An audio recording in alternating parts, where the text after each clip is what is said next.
Hey y'all. Now in my last video, we imported a CRV file into VCarve and we cut this Home Sweet Home sign. In this week's video, I'm going to set up and show you how I cut the keyhole slot in the back of it. Then I'm going to show you how I sealed it, painted it, then gave it the final top coat. That's the main focus of this video. But in cutting the keyhole slot, I'm going to show you how I used my straight edge clamp I made in a previous video and a little clamping fixture that also slides into my T-track and holds that piece in place while I'm cutting that keyhole slot across the back of it. So if you want to see how I did all that, stick around. Okay, something I didn't do in the last video is cut a keyhole slot in the back of this project here. So I'm going to go ahead and do that now. And I'll do that with the aid of a jig that I made up, as well as my straight edge clamp that we created. I'll put my project down, tighten up the straight edge clamp here. You can't see it, and I know that. I've got my straight edge clamp clamped down in my T-track. Now I've got my project here. So what I need to do is I need to measure, find the center of my project. Then I'm going to measure down 1 inch. And that's where I'm going to put the keyhole. Okay, I've measured halfway and I've measured 1 inch down. So I've got my crosshair set up right here. Now I'm going to clamp the piece of work material down to the table. And I'll do that just by bringing it up against the front of my straight edge down here. Let me move you down somewhat. There we go. Bring it down against my straight edge here. Then I'm going to bring this other, just a piece of scrap plywood with a couple of horizontal clamps screwed down to it that I will bring down here and tighten up. Tighten into the T-track just the same way as my straight edge here. Then clamp that down like so. And now this piece is going nowhere in no direction. Now I can fire up the CNC. I'm going to put a V-bit in the router. I'm going to bring it over here and I'm going to set that as my XY0.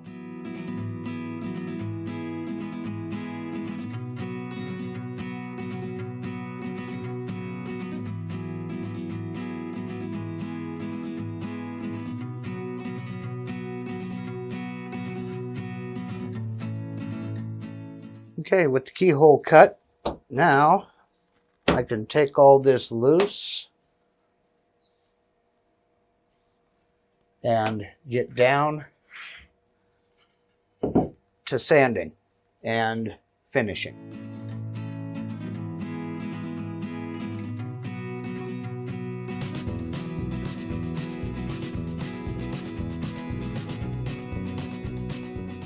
With the sanding finish, it's time now to seal the project. Now, I've used all of these at various times to seal it. As soon as I'm done sanding, I've used shellac. I've used both shellac-based and vinyl-based sanding sealers. I've used polyurethane, and I've used lacquer. This time I'm going to use lacquer, mainly due to weather concerns.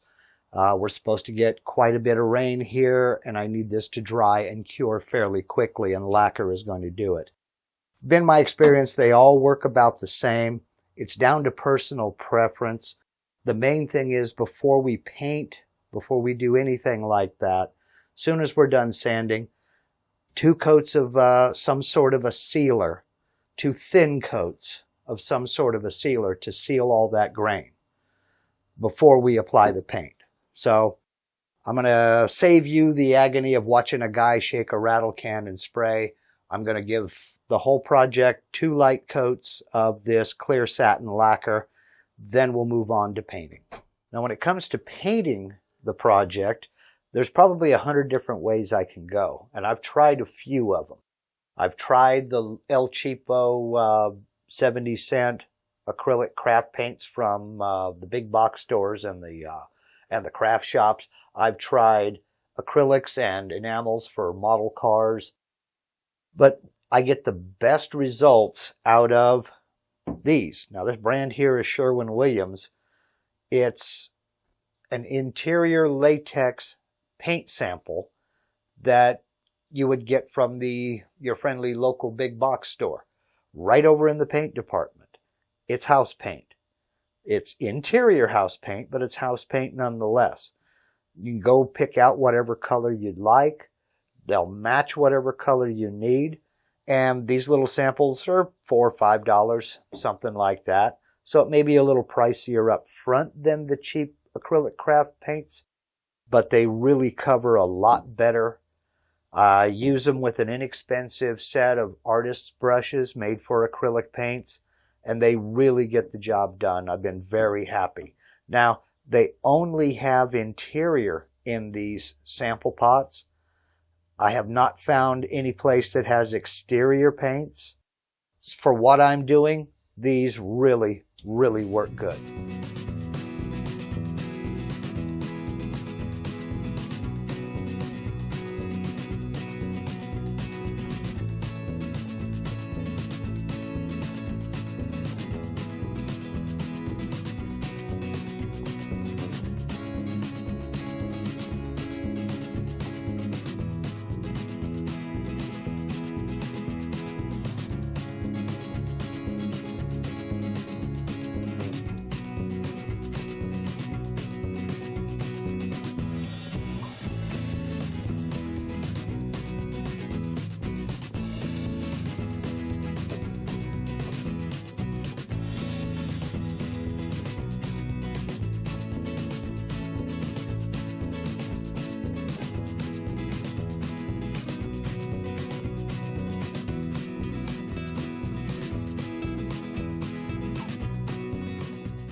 Okay, with the paint dry, it's time to go ahead and sand back. Now, I let the paint sit overnight, about maybe, 12, 14 hours.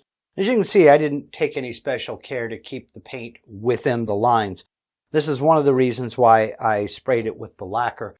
That seals the areas that I carved. Basically, when you carve into an area like this, everywhere that bit is touched, you have created end grain. And as you know, end grain absorbs paint and stain a heck of a lot faster than the rest of the grain, side grain or edge grain or face grain.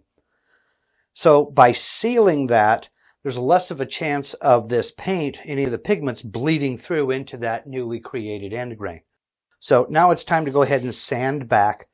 I am going to end up taking off a little bit of the finish, and that's fine. I like to try a couple of methods. I'll start off with a 220 grit sandpaper on a sanding block and just make a few passes and see how easy this is coming off. If it's coming off easy, I'll go ahead and I'll finish with the sanding block.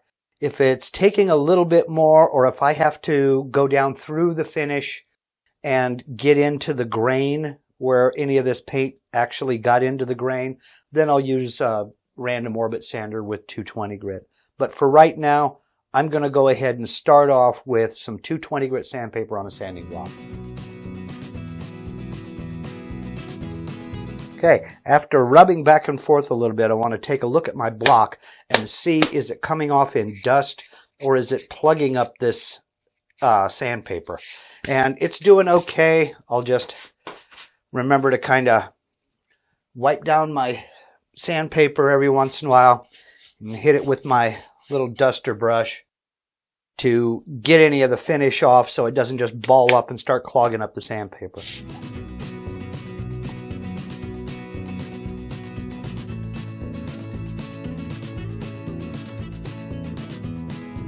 Okay, we're looking good. I'm going to go ahead and continue on and get this finished up. I don't think I'm going to have to use the random orbit sander at all.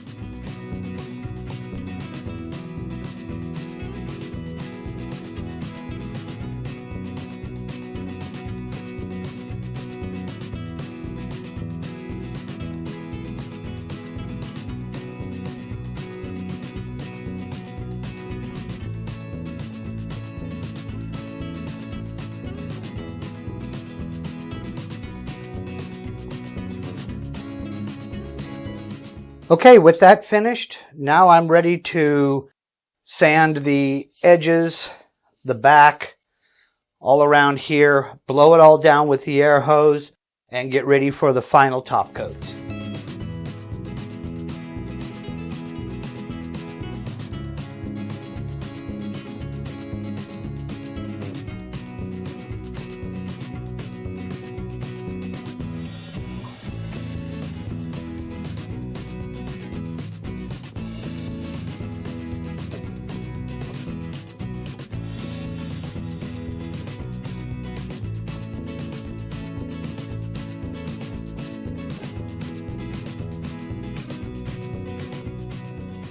So that's it.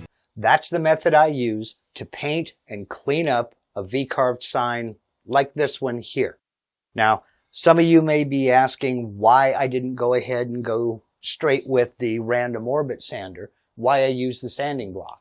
Well, the reason is simple. It's heat.